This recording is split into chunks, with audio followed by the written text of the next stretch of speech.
आगे बढ़ाएं और बाकी तमाम पहलुओं पर हम चर्चा करें उससे पहले बता दें कि ये जो शो है यहाँ पर हम आपकी पूरी फाइनेंशियल प्लानिंग करते हैं। जी हाँ, अगर आपका कोई भी सवाल है जिसमें आप investment, insurance, credit card, loan, crypto currency से जुड़ा कोई भी सवाल हमसे पूछना चाहते हैं तो अपना सवाल आप हमें 9619873567 पर जो है वो भेज सकते हैं और आपके सवाल लिखित रूप में भेज सकते हैं। साथ ही अगर आप चाहें तो इस सवाल को आप वीडियो के रूप में शूट कर सकते हैं और वो वीडियो आप अपलोड कर सकते हैं हमें इस नंबर पर।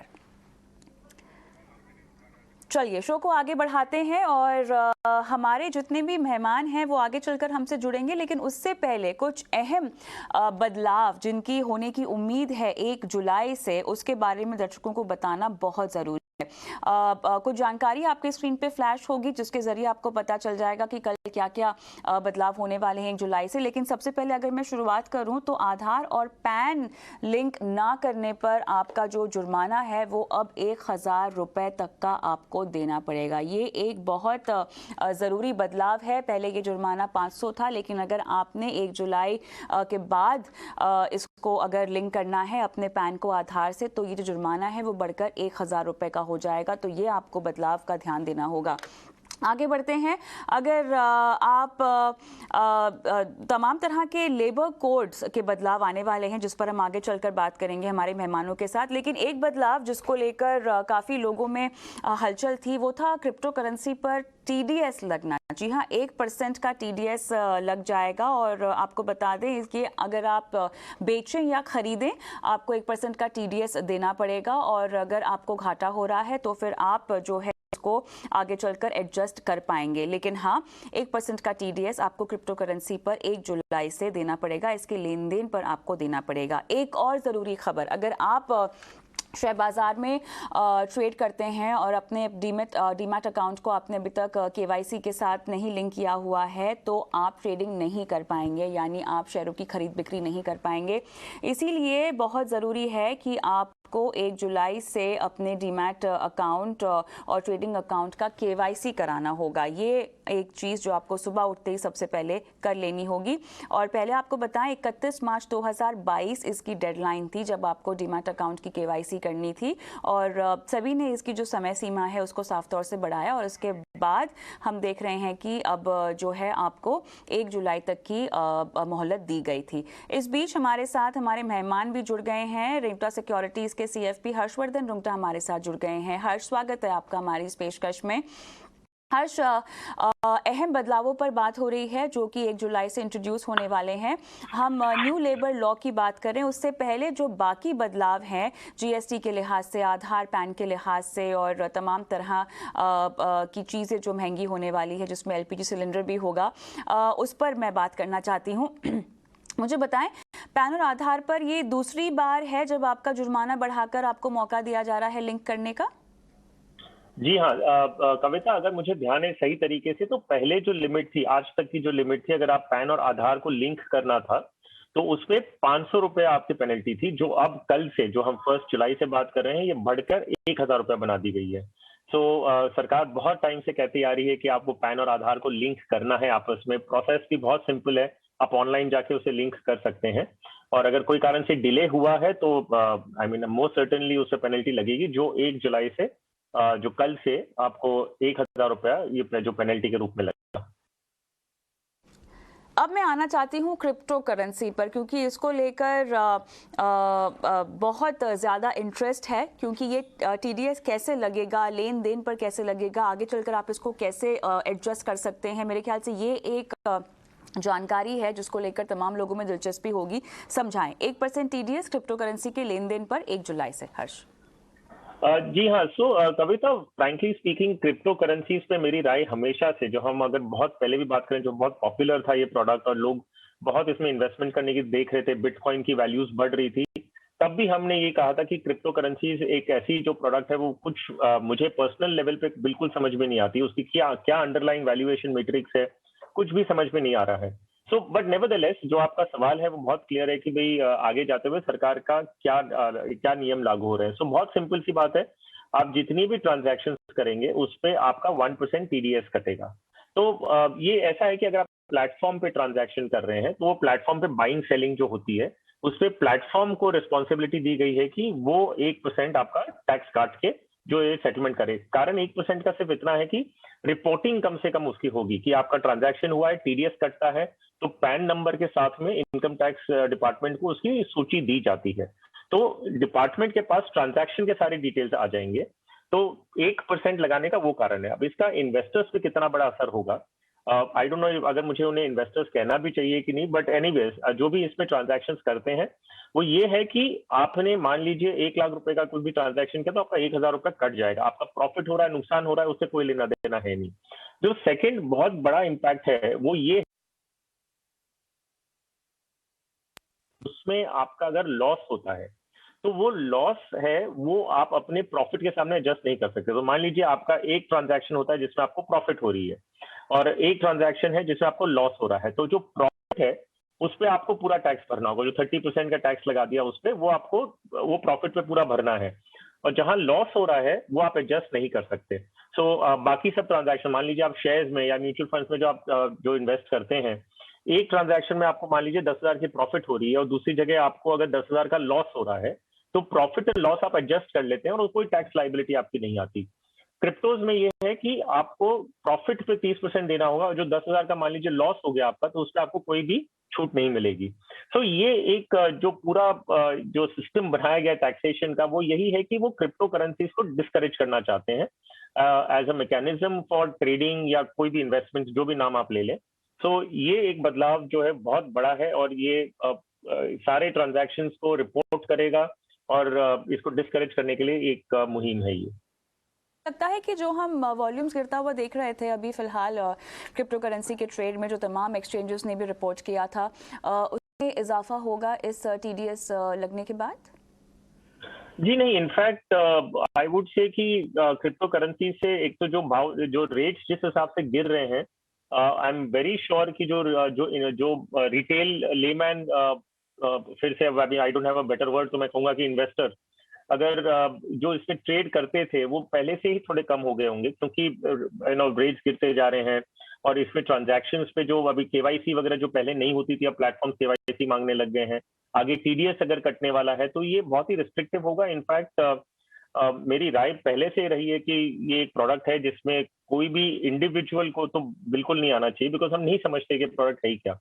तो आगे जाते हुए तो मुझे लगता है कि इसकी वॉल्यूम्स और घटेंगी और जिन्होंने लॉस एक्सपीरियंस किया है वो तो डेफिनेटली इसमें से निकल जाएंगे और निकलना भी चाहिए इनफैक्ट। चलिए आगे बढ़ते हैं हर्ष, और बात करेंगे डीमैट और ट्रेडिंग अकाउंट के केवाईसी पर। ये तो समय सीमा बढ़ाई गई है सेबी की तरफ से। वेल जो हम बात कर रहे हैं केवाईसी की, आई थिंक कैपिटल मार्केट का आपका कोई भी इन्वेस्टमेंट्स हो, आपका म्यूचुअल फंड है, आपके डीमैट अकाउंट है, आपके शेयर ट्रेडिंग अकाउंट है, या कोई भी आपका कैपिटल मार्केट रिलेटेड अकाउंट है, उसमें केवाईसी तो बहुत पहले से मैंडेटरी कर दी गई थी। सो इसमें कई केसेस ऐसे होंगे जिसमें केवाईसी अपडेटेड नहीं होंगे। सो एक कई रेगुलेशन है जो बैंक्स में बताया गया है कि हर 6 महीने से आपको केवाईसी, फ्रेश केवाईसी लेके अपडेट करना है। तो आप देखेंगे कि आपके और हमारे जो बैंक अकाउंट्स हैं वहां पे बैंक्स हमको हर 6 महीने से, या क्रेडिट कार्ड है हमारे पास, तो बैंक्स की नोटिफिकेशन हर 6 6 महीने से आती रहती है कि आरबीआई के नियम है कि आपको हर 6 महीने से अपनी केवाईसी अपडेट करनी है। तो ये अपडेशन का मैटर है। अब ये होता है कि ये बहुत बेसिक है कि आप कैपिटल मार्केट के कोई भी प्रोडक्ट्स में आप है, डीमैट है, आपका ट्रेडिंग अकाउंट है, केवाईसी बिना तो मुझे नहीं लगता कि कहीं भी अकाउंट इवन आज की तारीख में खुलता होगा। सो अगर आपके केवाईसी नहीं किया और आपके इंटरेस्ट में है कि आप केवाईसी इमीडिएटली अपडेट कराएं, क्योंकि आगे जाते हुए अगर केवाईसी अपडेट नहीं होता है तो कुछ ना कुछ पीनल प्रोविजंस निकलेगा। हो सकता है कि आपका डीमैट अकाउंट में आपको ट्रांजैक्शन करने की जो छूट है या जो लिबर्टीज हैं थोड़ी बहुत, वो भी बंद हो जाए। तो कई डीमैट अकाउंट्स हमने देखे कि फ्रीज भी हो जाते हैं। जो आपके डीपीज हैं वो आपको डीमैट अकाउंट फ्रीज करते हैं जब तक आपका केवाईसी अपडेट नहीं होता। तो स्मूथ फंक्शनिंग के पॉइंट ऑफ व्यू से अगर कोई लिमिट बढ़ाने की भी बात हो रही है तो आई थिंक कि आपको उसको लाइटली लेना ही नहीं चाहिए और तुरंत में आपको केवाईसी अपडेट कर देना चाहिए, बिकॉज इसमें कोई कॉस्ट भी नहीं है। ऐसा नहीं है कि आप 1,000 रुपए आपको लग रहे हैं कि आप सोचें कि मुझे करना नहीं करना। केवाईसी अपडेशन तो बहुत ही बेसिक चीज है और वो आपको तुरंत में करवा लेनी चाहिए। राइट, यहाँ पर कुछ ऐसी चीज़ें हैं जिनकी कीमतें बढ़ेंगी और जेब का खर्च बढ़ेगा हर्ष, और मैं बात कर रही हूँ एसी की कीमतों में इजाफा होगा, साथ ही दोपहिया वाहनों के दाम जो हैं वो बढ़ सकते हैं। क्या है ये खबर, किस तरह से बढ़ेंगी कीमतें?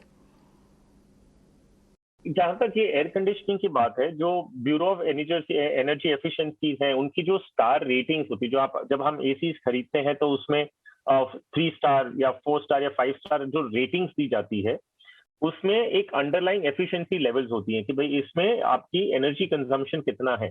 उस पैरामीटर्स के बेसिस पे आपको ये स्टार रेटिंग एक पर्टिकुलर इंस्ट्रूमेंट को या एक आपके प्रोडक्ट को दी जाती है।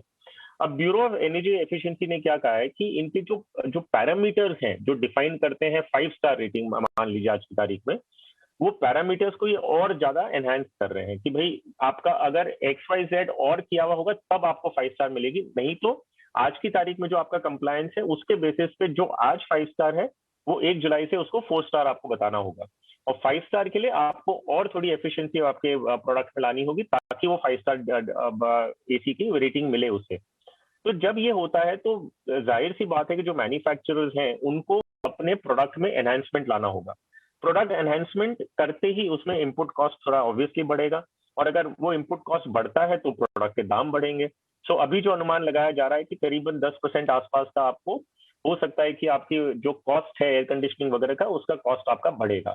सो यस, इन्फ्लेशन के टाइम पे अगर आप कोई भी चीज में ऐसी बातें करें जहाँ पे कॉस्ट बढ़ने की बात हो, तो जाहिर सी बात है एक लेमैन के हाथ में, एक इंडिविजुअल है, उसके जेब पे खर्च बढ़ेगा। लेकिन अब ये होने ही वाला है, और ये कारण है, जैसे मैंने कहा कि रेटिंग्स चेंज होगी, जो 3 स्टार है वो 2 स्टार रेटिंग पे आ जाएगा। सो आपको अगर 3 स्टार एसी खरीदना है तो प्रोडक्ट में एनहांसमेंट होने वाला है, तो आपको एसी का कॉस्ट थोड़ा ज्यादा लगेगा। लेकिन उसमें एक चीज और होगी कि आपकी डेफिनेटली एनर्जी कॉस्ट, जो इलेक्ट्रिसिटी का कॉस्ट है, वो थोड़ा कम होगा आगे जाते हुए अगर एफिशिएंसी बढ़ती है।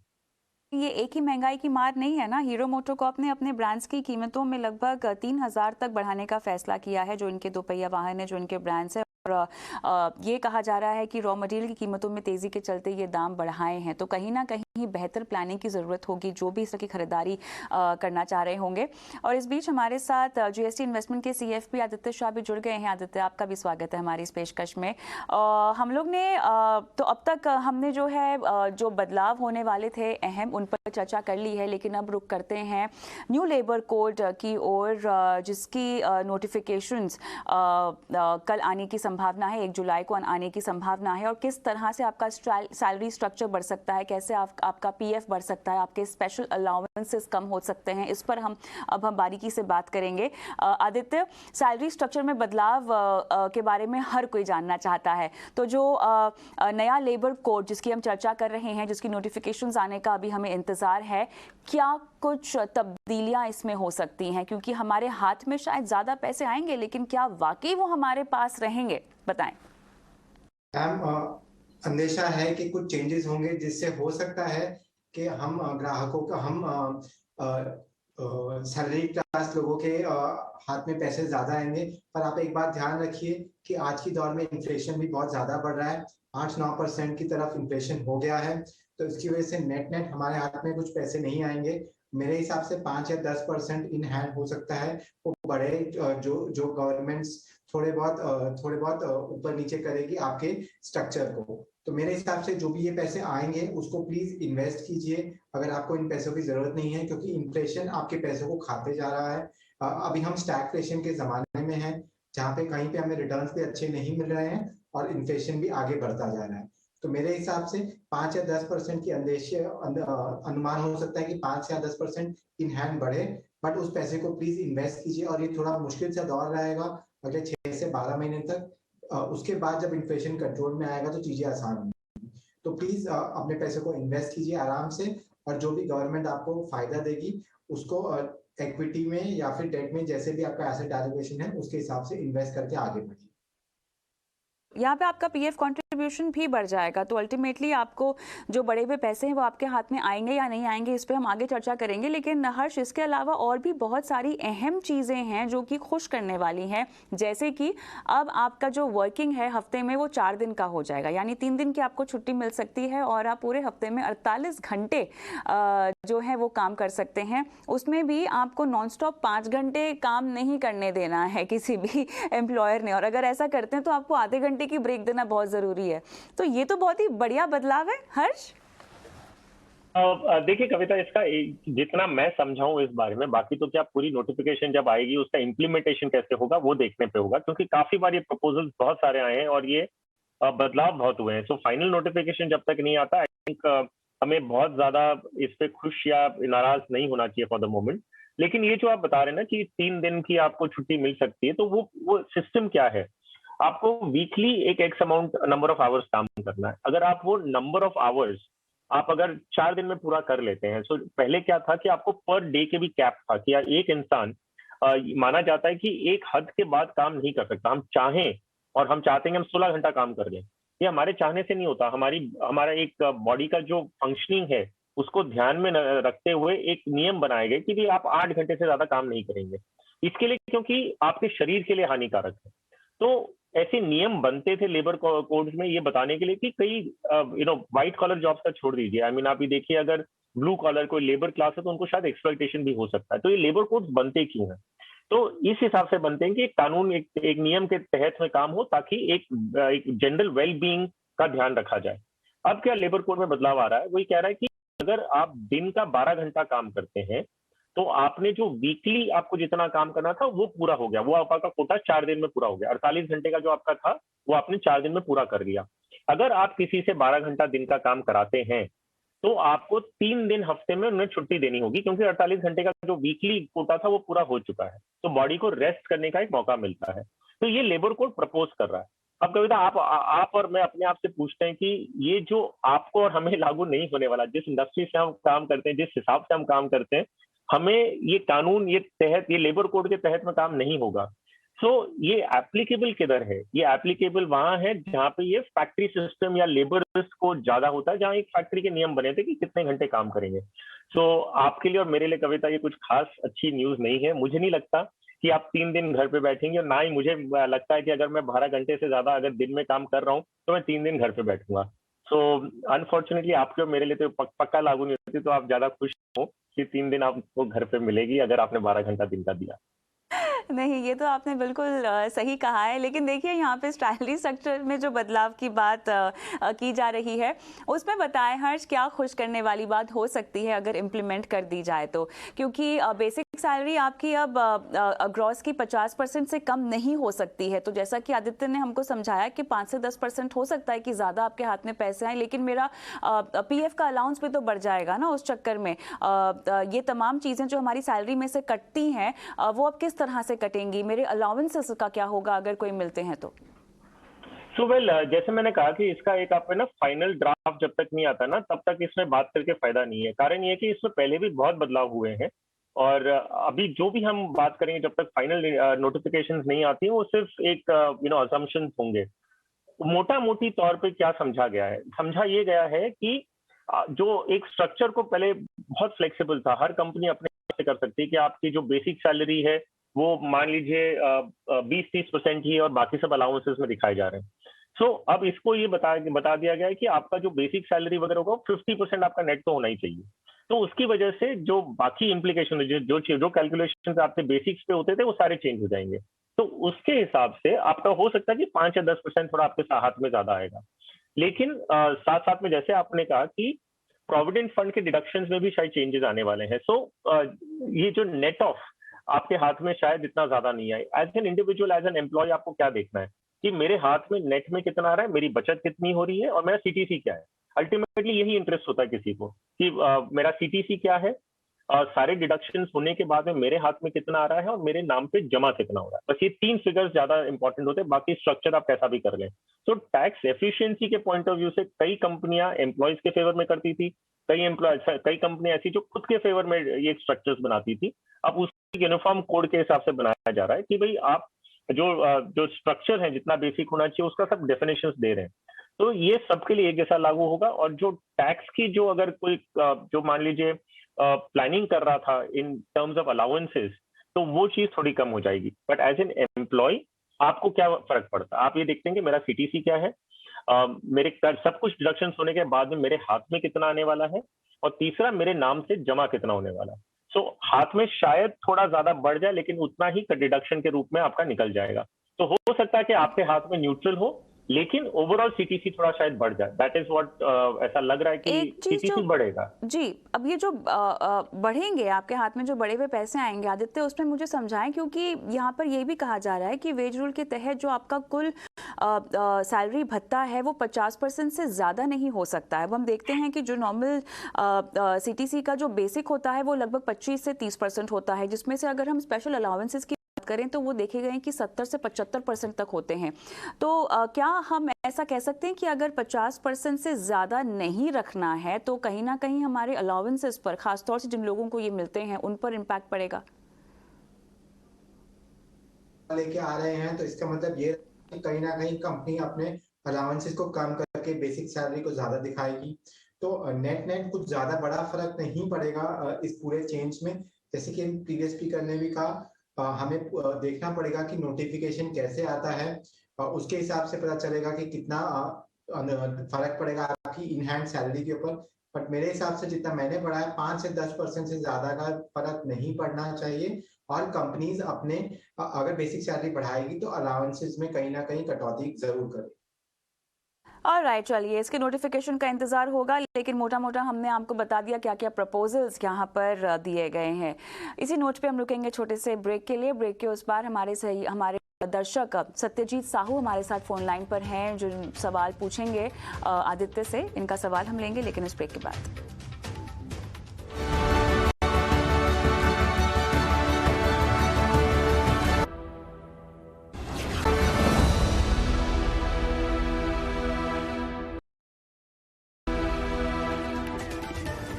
Welcome back. आप देख रहे हैं टी मनी बनू अपना फाइनेंस मिनिस्टर। मैं हूं आपके साथ कविता थपलियाल, और आदित्य शाह, हर्षवर्धन रुंगटा हमारे मेहमान बने हुए हैं हमारे साथ। रुक करेंगे दर्शकों के सवालों की ओर। सत्यजीत साहू फोन लाइन पर हमारे साथ है। नमस्कार सत्यजीत जी, कहाँ से बोल रहे हैं आप सर? आप कैसे हो? नमस्कार। मैं बिल्कुल ठीक हूँ, थैंक यू। बताइए सर, आपने अपना पोर्टफोलियो डिज़ाइन किया हुआ है, खुद ही किया है? हाँ, ये मैंने खुद ही किया है। लाइक पहले से मेरा कुछ ऐसे म्यूचुअल फंड्स है जो मेरे को लगा सही नहीं है, तो वो मैंने होल्ड पे रखा है। पर अभी जो मैं जिसमें मेरा SIP चल रहा है वो मैं थोड़ा बता देना चाहता हूँ। जैसे कि कैनरा रोबेको और पराग पारक फ्लेक्सी कैप में मेरा 8,000 में मंथली SIP मेरा चल रहा है, 4,000 करके। क्वांट मल्टी एसेट फंड में 2,000, IDFC स्टर्लिंग वैल्यू फंड में 3,000, PGI मिड कैप में 3,000 और एक्सिस स्मॉल कैप में 4,000। इसको छोड़ के मेरा इसी मनी जीनियस में भी 2 पोर्टफोलियो मेरे SIP चल रहा है, जो है हाई ग्रोथ पोर्टफोलियो में 10,000 और बैलेंस प्लस पोर्टफोलियो में 10,000। और कुछ ऐसे म्यूचुअल फंड थे जो मैं पहले किया था पर अभी वो SIP में होल्ड पे रखा हूँ। वो है टाटा डिजिटल में 50,000, क्वांट एक्टिव फंड में अभी तक मेरा निवेश है 70,000, लीवी नैस्डैक में 50,000 और मेरे 3 ELS फंड है, मेरा एसेट कैनरा रोबेको और क्वांट टैक्स में टोटल अराउंड 60,000। और इसको छोड़ के स्मॉल केस में डायरेक्ट स्टॉक्स में मेरा अराउंड 5 लाख अभी इन्वेस्टेड है। तो ये मेरा टाइमलाइन अराउंड 15 ईयर्स तक मैं टारगेट कर रहा हूँ। और कॉर्पस जो मैं सोच रहा हूँ 3 to 4 करोड़। 15 साल में 4 करोड़, राइट। और ये 5 लाख रुपए आपने FD कहा ना? नहीं, FD नहीं, स्मॉल केस में डायरेक्ट स्टॉक्स में इन्वेस्टेड। अच्छा, स्मॉल केस, ओके। ये आपने जो फंड्स में SIP रोकी है वो क्यों रोकी है? वो थोड़े दिन बाद मेरे को लगा कि अभी जैसे बियर मार्केट में मेरे को लगा कि इसमें शायद मेरा वो डाइवर्सिफिकेशन ठीक से नहीं हो पा रहा है, जिस वजह से उस पे जो टाटा डिजिटल क्वांट इसमें मैंने रोक दिया है। और जो आपको मैंने बताया कैनरा रोबेको, पारेख, फिर quant multi asset, IDFC value fund, PGI mid cap and small cap, उसमें मैं अपना SIP करीब 1 साल से कंटिन्यू रखा हूँ। चलिए, निवेश बढ़ाने का इरादा होगा क्या आपका? हाँ, मेरा होगा। जैसे कि बीच बीच में कभी लमसम में कुछ कर पा रहा हूँ तो मैं उसको निवेश करूंगा, या कुछ बोनस वगैरह जैसे कि जॉब में मिलता है तो वो भी मैं चाहूंगा कि वो निवेश करूँ। 15 साल में जो 4 करोड़ का आपका लक्ष्य है वो म्यूचुअल फंड और स्टॉक दोनों निवेश से आप पूरा करना चाहते हैं ना?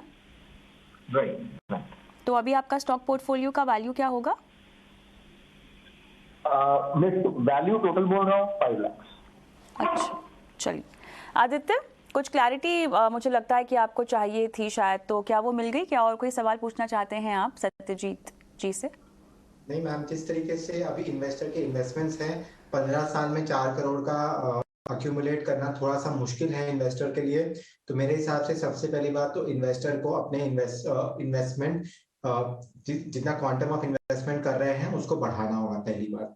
दूसरी बात ये, मुझे ऐसा समझ में आ रहा है कि इन्वेस्टर बहुत कंफ्यूज हैं अभी इस स्टेज पे। बड़े सारे म्यूचुअल फंड हैं उनके पास स्मॉल केस भी है। तो वो पिछले 1-1.5-2 साल के अंदर स्टॉक्स में जो रैली आई है उसको कैप्चर करने की कोशिश कर रहे हैं, रादर देन अपने इन्वेस्टमेंट को सिंपल रखने की बजाय। आपको अगर इन्वेस्टमेंट में अच्छे से पैसे कमाने हैं तो आपको अपने इन्वेस्टमेंट को बिल्कुल सिंपल रखना होगा। ये नंबर 1 रूल होता है। सिंपल रखने के बाद आपको वेरी डिसिप्लिन वे में मिनिमम 10 साल तक की एसआईपी करनी होती है। जैसे कि आप देखिए क्वांट के बड़े सारे फंड्स का अच्छा परफॉर्मेंस रहा है पिछले 2-3 साल के अंदर, तो सब रिटेल इन्वेस्टर्स के पोर्टफोलियो में क्वांट फंड है। वो नहीं देखते हैं कि किस तरीके का रिस्क ले रहे हैं वो मार्केट के अंदर। तो अब मेरी इन्वेस्टर को ये सलाह रहेगी, अपने म्यूचुअल फंड पोर्टफोलियो को बिल्कुल सिंप्लीफाई कीजिए, सेक्टोरल फंड से बिल्कुल दूर रहिए। जैसे कि डिजिटल फंड में अभी बहुत करेक्शन हो रहा है आईटी स्टॉक्स की वजह से, तो वहां से बिल्कुल दूर रहिए। आपके पोर्टफोलियो को सिंप्लीफाई करके 4 फंड्स के अंदर जाइए आप। Number 1 Axis small cap fund, Parag Parekh flexi cap fund, UTI Nifty next 50 fund, DSP quant fund और Mirae asset tax saver fund. इन 5 फंड के अलावा आपको किसी भी चीज की जरूरत नहीं है। आप इन 5 फंड्स के अंदर डिसिप्लिन वे में अगर 10 साल तक एसआईपी करेंगे तो आपका पैसा अच्छी तरीके से बनेगा। अगर आप बहुत सारे फंड्स स्मॉल केस के अंदर इन्वेस्ट करते रहेंगे तो कभी ना कभी आपका फ्रीक्वेंसी ऑफ इन्वेस्टमेंट है वो अच्छा नहीं रह पाएगा और हो सकता है अक्यूमुलेशन ऑफ पैसे ना हो। तो इन 5 फंड्स में डिसिप्लिन वे में इन्वेस्ट कीजिए तो आपको कोई प्रॉब्लम नहीं होनी चाहिए। चलिए, कोई सवाल पूछना चाहते हैं आप आदित्य से? सत्यजीत जी, जो मैंने कॉर्पस बोला 3 to 4 करोड़, तो उसके लिए मेरा एसआईपी अमाउंट लाइक मंथली कितना होना चाहिए जिसे मैं अभी कर रहा हूँ? तो मेरे हिसाब से 40 से 50 हजार की एसआईपी आपको हर महीने करनी होगी अगर आपको 4 करोड़ की गोल तक रीच करना है। और यहाँ पे मैं अज्यूम कर रहा हूँ कि आपको सिर्फ 10 से 12% का रिटर्न मिलेगा हर साल।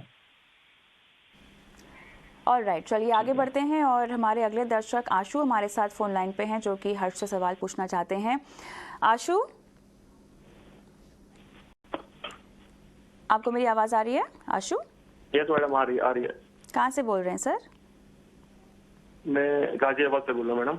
ओके, आप फिलहाल एसआईपी कर रहे हैं 21,500 की, 7 फंड आपने डाले हैं और 15 साल के बाद रिटायरमेंट और बेटे की शादी। कितना कितना आप इकट्ठा करना चाहते हैं रिटायरमेंट में, और बेटे की शादी के लिए आपने क्या लक्ष्य रखा है? बेटे की शादी के लिए मैडम 50 लाख और रिटायरमेंट के लिए 2 करोड़। और तो इसी लक्ष्य से, इसी निवेश से पूरा करना चाहते हैं आप दोनों लक्ष्यों को, कि आपका और भी निवेश है? और भी निवेश मेरे को बढ़ाना है मैडम, उसी के लिए मैंने आपसे आपकी हेल्प चाहिए। कौन से फंड में अभी और एसआईपी बढ़ाना है 10,000 तक? 10,000 रुपीज आपने और निवेश अपना बढ़ाना है ना? Yes madam. आपने कहा कि आपको एक फंड चाहिए जो कि 10 साल के लिए चाहिए। Yes madam. वो क्यों? वो इसलिए मैडम कि वो 10 साल के बाद उस फंड का जैसे स्मॉल कैप में अगर इन्वेस्ट करते हैं तो उसको निकाल के फिर बैंक में एफडी कर दें या कहीं डेट फंड में किसी में उसको ट्रांसफर करने के लिए। तो वो आपका रिटायरमेंट और बेटे की शादी के लक्ष्य के लिए नहीं होगा ना, वो अलग है? यस मैडम जी। चलिए, बहुत बढ़िया। हर्ष बताएं। मैडम मेरे का एक क्वेश्चन और है, ये जो मेरा पोर्टफोलियो है इसमें सारे फंड चाहिए कि कुछ चेंज करना है? नहीं, उसी पर आपको सलाह देंगे, बिल्कुल आपके लक्ष्य के मुताबिक क्या इस निवेश के जरिए वो पूरे हो पाएंगे। हर्ष बताएं। वेल आशु जी, आपका पोर्टफोलियो मैं देख रहा हूँ 7 फंड है, if I am not mistaken, यही चीज के बारे में हम बात कर रहे हैं। आप महीने की 21,500 की एसआईपी कर रहे हैं और जो लक्ष्य आपने बताया वो आप पूरा करना चाह रहे हैं। सो वेल थोड़े चेंजेस मैं आपको पोर्टफोलियो में करने की सलाह दूंगा। 7 फंड है आपके पास जिसमें आप 21,500 कर रहे हैं। सो जस्ट कि डुप्लीकेशन थोड़ा कम हो, क्योंकि डुप्लीकेशन रख के आपको कुछ डाइवर्सिफिकेशन का एक्स्ट्रा बेनिफिट कुछ भी नहीं मिल रहा। तो आप नोट डाउन कर सकते हैं जो मैं सुझाव आपको दे रहा हूँ।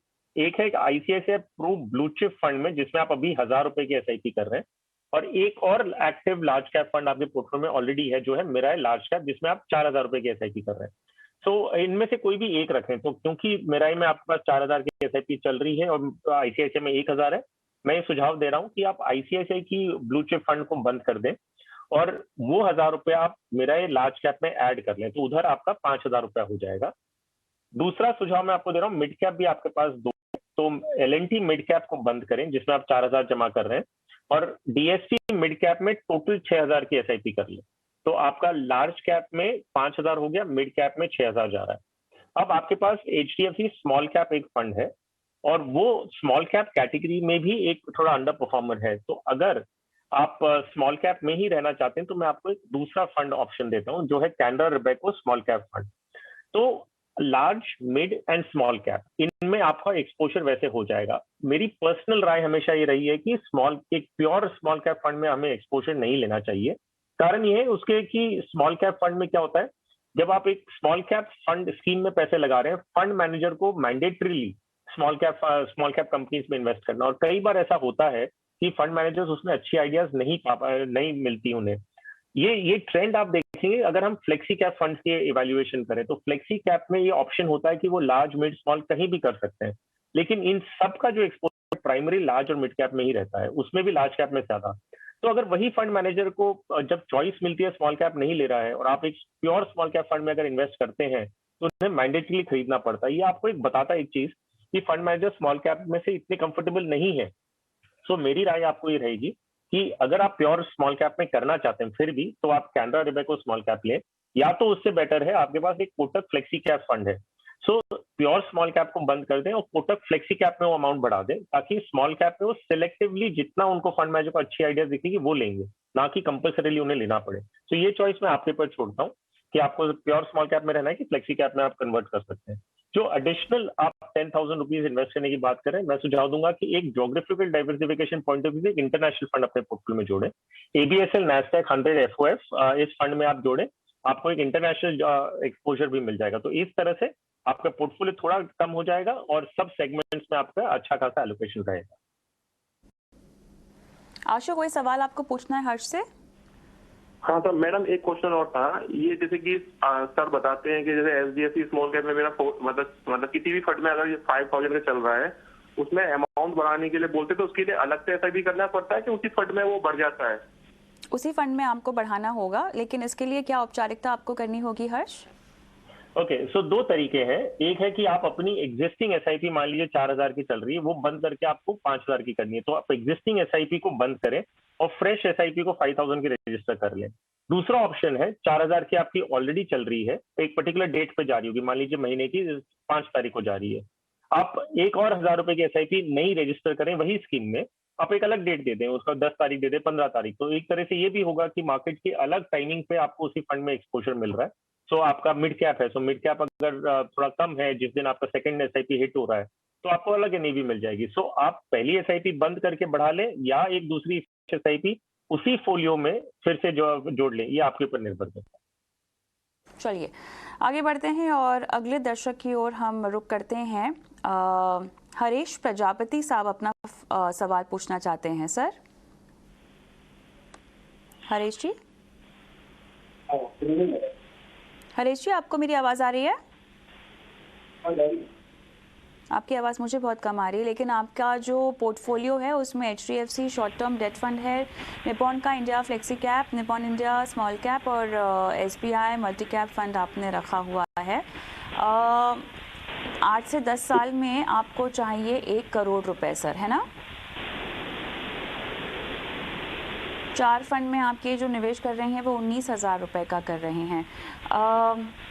आदित्य, इनके पोर्टफोलियो में देखें, समय तो इनके पास है, तो इसके बावजूद एक पूरी इक्विटी ओरिएंटेड रणनीति क्या इनको सुझाई जा सकती है?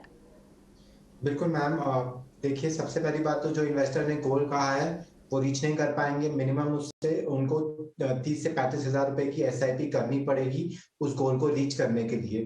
तो मेरे हिसाब से या तो गोल का टाइम ड्यूरेशन बढ़ाइए या फिर अपनी अमाउंट ऑफ SIP है उसको बढ़ाइए, पहली बात। दूसरी बात, अभी इन्वेस्टर डेट फंड्स में भी इन्वेस्टेड है और इन्वेस्टर इक्विटी फंड्स में भी इन्वेस्टेड है। प्योर प्ले इक्विटी पोर्टफोलियो के लिए मेरे ये सुझाव रहेंगे, आप DSP small cap, Parag Parikh flexi cap fund, UTI Nifty next 50 fund और Motilal Nasdaq 100 funds of funds में आप इन्वेस्ट कर सकते हैं, प्रोवाइडेड आप इन सब फंड्स के अंदर 10 साल तक सिस्टमैटिक वे और कंसिस्टेंट वे में SIP करेंगे तो आपको कुछ प्रॉब्लम नहीं होनी चाहिए। और अपने पोर्टफोलियो को इक्विटी की तरफ ले जाइए क्योंकि आपका टाइम होराइजन लंबा है और आपके पास बिल्कुल टाइम है। चलिए आगे बढ़ते हैं और अब वक्त हो गया है निवेश के गुरु मंत्र की ओर रुख करने का।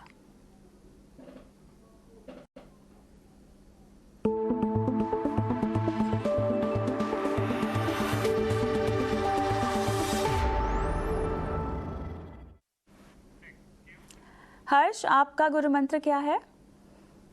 वेल कविता, मैं ये कहूंगा कि हर एक इन्वेस्टर डाइवर्सिफिकेशन देखता है और बहुत अच्छी बात है, करनी चाहिए, लेकिन एक ज्योग्राफिकल डाइवर्सिफिकेशन, जहां आप आज की तारीख में सारा इन्वेस्टमेंट आप इंडिया में कर रहे हैं मान लीजिए, तो एक छोटा हिस्सा 10 से 15% अपने पोर्टफोलियो का आप एक इंटरनेशनल एक्सपोजर लीजिए, ताकि आपके ज्योग्राफिकल डाइवर्सिफिकेशन के नाम पे एक दूसरे कंट्री या दूसरी इकोनॉमी में पैसा लग रहा है, जो मेच्योर्ड इकोनॉमीज, यूजुअली यूएस की बात करते हैं हम, तो एक 10 to 15% एक्सपोजर आपको डेफिनेटली लेना चाहिए। और अभी अच्छी बात यह है कि अभी टेम्परेरीली कम से कम ये लिमिट खुल गई है जिसमें फंड हाउसेस फ्रेश एप्लीकेशंस ले रहे हैं, तो ये एक मौका है जिसमें आप अपना डाइवर्सिफिकेशन का पर्पस पूरा कर सकते हैं। पोर्टफोलियो में नई स्कीम ऐसे जोड़ सकते हैं जहां 10 to 15% एक्सपोजर आपके होम कंट्री से बाहर इन्वेस्ट होता है। आदित्य, हम आज एसेट एलोकेशन के ऊपर अगर हम बात करें तो हमें इक्विटी के अंदर एक्सपोजर कैसे लेना चाहिए, जैसे हमारी एज बढ़ती है तो जब हम यंग हैं और कोई रिस्पॉन्सिबिलिटीज नहीं होती है और लंबा कंपाउंडिंग का पीरियड होता है तो इक्विटी हमारे पोर्टफोलियो में डोमिनेट करना चाहिए। फिर जैसे जैसे हमारी उम्र बढ़ती है और रिस्पॉन्सिबिलिटीज भी बढ़ती है तो हमारा इक्विटी का एक्सपोजर कम होना चाहिए और बाकी सब एसेट क्लास जैसे कि डेट और रियल एस्टेट, गोल्ड, वो पोर्टफोलियो के अंदर आने चाहिए। और जैसे जैसे हम ओल्ड होते जाते हैं और रिटायरमेंट नजदीक आता है तो इक्विटी हमारे पोर्टफोलियो में बहुत कम होना चाहिए और डेट जैसे प्रोडक्ट्स जो फिक्स्ड इनकम बनाते हैं हमारे पोर्टफोलियो में, वो हमारे पोर्टफोलियो को डोमिनेट करना चाहिए। ये सिर्फ एक ब्रॉड गाइडलाइन है, हर एक इंडिविजुअल के अपने अपने लाइफ सिचुएशन के हिसाब से उनको अपना पोर्टफोलियो बनाना चाहिए। ये ब्रॉड गाइडलाइन के हिसाब से आपको अपने लाइफ में फाइनेंशियल प्लानिंग के लिए आगे बढ़ना चाहिए। बहुत खूब।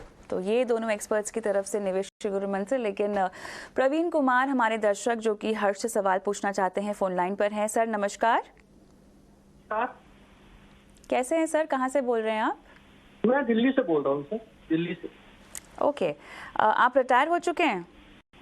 जी मैं रिटायर हुआ हूँ, रिसेंटली रिटायर हुआ हूँ। अच्छा। और मैंने लिख के भेजा है कि मैंने ये इन्वेस्टमेंट किया, क्या वो ठीक है, वो बस जानना चाह रहा हूँ। ठीक है। एक्चुअली मैंने जितनी भी इन्वेस्टमेंट की है वो डिविडेंड वाली की है ताकि मेरी मंथली इनकम आती रहे, कुछ बन जाए। तो अभी आप रिटायरमेंट के बाद आपके पास मंथली इनकम का बंदोबस्त है ना, उसकी चिंता तो नहीं है ना कि वो इस निवेश से निकालना है? तो इसी से ही निकालना है मुझे। कितना चाहिए होगा सर आपको मंथली? मंथली 60-70 हजार रुपया तो खर्चा होता ही है। ठीक है, तो मैं फिर भी हायर पकड़ लेती हूँ 70,000 रुपए। ठीक है। जी, जी। मुझे ये बताएं आप कि अभी जो आपने ये निवेश किया हुआ है, क्या इसमें ये लमसम है सब आपका?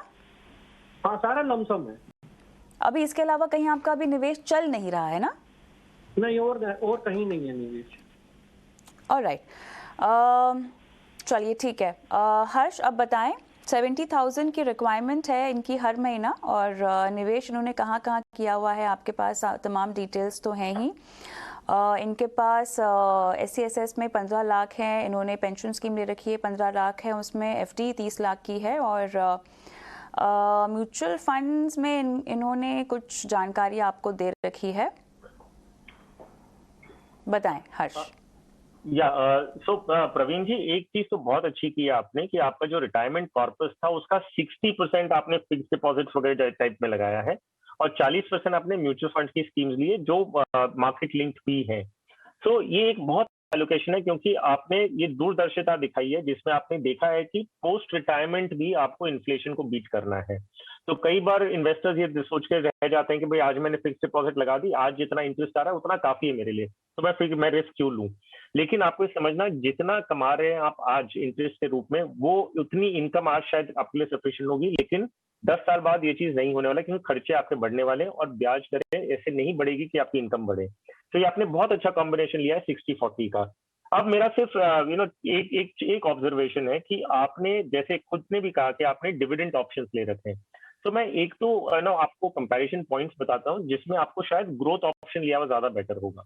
तो जब आप डिविडेंड ऑप्शन लेते हैं, पहली बात तो आपकी कोई फिक्स्ड अमाउंट नहीं होता कि भाई आपको हर महीने का इतना डिविडेंड पक्का अनाउंस होने वाला है और उतना आपको पे आउट मिलेगा। हम एक पास्ट रिकॉर्ड देखते हैं और म्यूचुअल फंड भी ये कोशिश कर रही है कि वो थोड़ी कंसिस्टेंसी लाए ताकि जो इन्वेस्टर है उसको एक आउटलुक मिले, लेकिन ऐसे गारंटी नहीं है कि आपको इतना डिविडेंड हर महीने का इन स्कीम से मिलेगा ही, ऐसा नहीं है। दूसरा, अगर टैक्सेशन पॉइंट ऑफ व्यू से देखें तो जो डिविडेंड अनाउंस होता है और जो आपके हाथ में आता है वो आपकी इनकम में जोड़ा जाता है और आपके टैक्स का जो भी स्लैब है उस हिसाब से आपको उस पर टैक्स भरना है। इसके एवज में अगर आप ग्रोथ ऑप्शन लिए होते और उसमें एज एंड व्हेन आपको जितना पैसा रिक्वायर्ड है अगर आप रिडीम करते तो आपको एक क्लियर विजिबिलिटी मिलती है कि मुझे आपको 70,000 चाहिए, मान लीजिए ब्याज सब मिला के आपको एक्स अमाउंट आता है, डिफरेंशियल अमाउंट आपका 10-20 हजार या 30,000 रुपए है, तो आप उतना रिडीम कर सकते हैं अपने फंड में से। और अगर उतना जनरेट नहीं कर रहा है, वो फंड रिटर्न जनरेट नहीं कर रहा, तो आपके कैपिटल में से भी टेम्परेरी पैसे निकल सकते हैं। तो आप एक क्लियर विजिबिलिटी रहेगी कितना विड्रॉ करना है। और अगर ग्रोथ ऑप्शन में आप विड्रॉ करते हैं, रिडीम करते हैं, तो उसका टैक्सेशन जो इम्प्लीकेशन होता है वो शॉर्ट टर्म कैपिटल गेन्स या लॉन्ग टर्म कैपिटल गेन्स होगा, क्योंकि आपने अभी इन्वेस्ट किया है तो अभी शॉर्ट टर्म कैपिटल गेन्स लगेगा। लेकिन एक अच्छी बात यह है कि जब आप रिडीम करते हैं इनिशियल स्टेजेस में, तो आपका जो टैक्स कैलकुलेशन होता है वो ये देखता है कि आपका प्रिंसिपल अमाउंट निकला है प्लस गेन्स निकला है, तो टैक्स आपको सिर्फ गेन पे भरना है। तो जो नेट टैक्स इम्प्लीकेशन आएगा, मैं पूरी डिटेल में नहीं जा रहा हूँ, लेकिन आपको एक ऊपरी तौर पे समझा रहा हूँ कि जो नेट टैक्स इम्प्लीकेशन आपको अगर रिडेम्पशन पे लगेगा वो आपका डिविडेंड इनकम से आने, जो डिविडेंड इनकम पे टैक्स लगता है उससे हो सकता है कम लगे। तो मेरा सुझाव आपको ये रहेगा कि जो स्कीम्स में आपने म्यूचुअल फंड में इन्वेस्ट कर रखा है वो सारी स्कीम्स अच्छी हैं, सिर्फ income distribution and capital withdrawal plan में से निकल के आप ग्रोथ ऑप्शन ले लें और जैसे आपकी जरूरत हो उस समय आप रिडीम करें, तो टैक्स इम्प्लीकेशन भी आपको कम लगेगा और आपकी क्लियर विजिबिलिटी रहेगी, जितने पैसे चाहिए उतने आप महीने टू महीने निकाल सकते हैं। प्रवीण कुमार जी, उम्मीद करते हैं कि आपको सलाह समझ में आ गई हो, लेकिन इसके बावजूद भी आप सलाह नहीं समझ पाएं तो हमारे चैनल के YouTube पे जाइएगा जहां पे ये शो अपलोड होता है। इसी के साथ आदित्य आपका और हर्ष आपका बहुत बहुत धन्यवाद। समय निकाला, दर्शकों की फाइनेंशियल प्लानिंग की है। इसी के साथ मुझे भी आज के शो में इजाज़त दें, लेकिन इस वादे के साथ कि आपके सवाल हम तक पहुँचते रहे। एक व्हाट्सएप नंबर आपकी स्क्रीन पे फ्लैश हो रहा है जहां पर हमें इंतजार होता है आपके सवालों का। आप चाहें तो सवालों का वीडियो रिकॉर्ड कर भी हमें ये वीडियो इस नंबर पर अपलोड करके दे सकते हैं। नमस्कार।